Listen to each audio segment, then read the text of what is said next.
हमें क्या करना है, इसमें अच्छी स्थिति में वैद्युत विभव ज्ञात करना है, अच्छी स्थिति में वैद्युत विभव। ठीक है, तो वैद्युत विभव के लिए पहले इस चित्र को देखो, पहले माना ए बी एक वैद्युत द्विध्रुव है। देखो ए और बी क्या है, एक वैद्युत द्विध्रुव है। ठीक है, अब कह रहा है वैद्युत द्विध्रुव किससे बनता है भाई, माइनस प्लस निकाय से इनके बीच की अल्पतम दूरी कितनी होनी चाहिए, 2l। तो ऐसे निकाल के हम क्या कहेंगे, वैद्युत द्विध्रुव। कह रहा है जो के परावैद्युता माध्यम में, इसे किस माध्यम में रखा गया, तो उस माध्यम में रखा गया जिस माध्यम का परावैद्युता के है। ठीक है, कह रहा है द्विध्रुव प्लस क्यों, देखिए प्लस क्यों और माइनस क्यों कूलम के आवेशों से बना है, प्लस क्यों माइनस क्यों कूलम के आवेशों से बना है। ठीक है, अब कह रहा है जिनके बीच की दूरी, तो मैंने कहा था दो आवेशों के बीच की दूरी क्या है, 2l होती है। ठीक है, तो हमें बिंदु ओ, देखो लो बिंदु ओ है ना, बिंदु ओ से, बिंदु ओ बताओ कितनी दूरी पर है, बिंदु ओ से पी कितने दूरी पर है, r दूरी पर। तो वही कह रहा है बिंदु ओ से r मीटर की दूरी पर बिंदु पी पर हमें क्या ज्ञात करना है, वैद्युत विभव। इसी पर हमको बिंदु पी पर क्या ज्ञात करना है, वैद्युत विभव। अच्छा एक बात बताओ, केवल Q से P तक की दूरी बता सकते हो कितना है, r माइनस एल।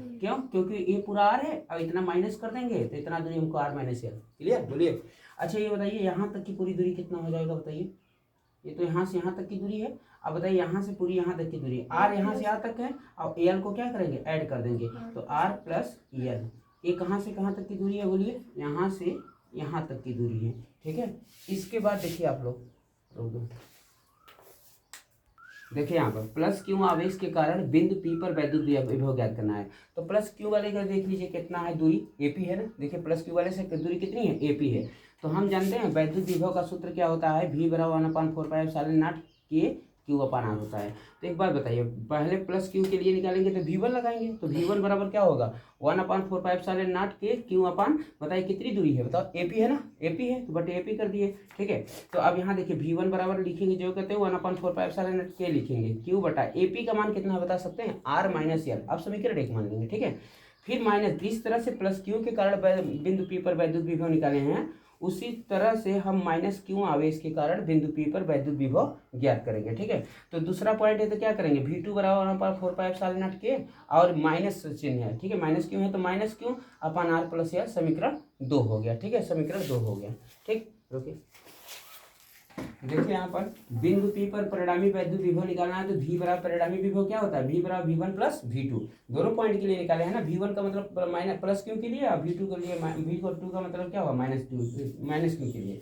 अब बताइए V बराबर तो लिख दिए, बोलो V1 की वैल्यू कितनी है, 1/4πε0 के क्यू अपान r माइनस एल है, फिर प्लस, अब V2 की वैल्यू कितनी है, 1/4πε0 के माइनस क्यू अपान r प्लस एल है। ठीक है, इसमें देखो कितना कॉमन हो रहा है, 1/4πε0 के क्यू कॉमन हो रहा है, इतना पार्ट कॉमन कर लिए तो यहाँ 1/r माइनस एल बचेगा, ये प्लस माइनस मिलके माइनस हो जाएगा, यहाँ 1/r प्लस एल मिलेगा। ये बात क्लियर है, बोलिए, जो कॉमन मिला उसे बाहर कर लो। ठीक, अब V बराबर क्या हो जाएगा, Q/4πε0 के, और r माइनस एल और r प्लस एल दोनों को हम एलसीएम ले लिए, और इसका इधर मल्टीप्लाई करा दिए, इसका इधर करा दिए, देखिए करा दिए। ठीक है, यहाँ तक नोट, देखिए यहाँ पर V बराबर क्या होगा, Q/4πε0 के, ये तो कॉमन किए थे, इसका क्या r प्लस एल, फिर माइनस, ये माइनस जाएगा तो r, ये माइनस को प्लस कर देगा एल, अब बटा r square minus L square होगा, क्योंकि एक ब्रैकेट में अगर a माइनस बी हो, दूसरे ब्रैकेट में a प्लस बी हो, तो क्या हो जाता है, बोलिए, माइनस वाले को ले करके स्क्वायर कर दिया जाता था। ऐसे एक ब्रैकेट में r माइनस एल था और एक ब्रैकेट में r प्लस एल था,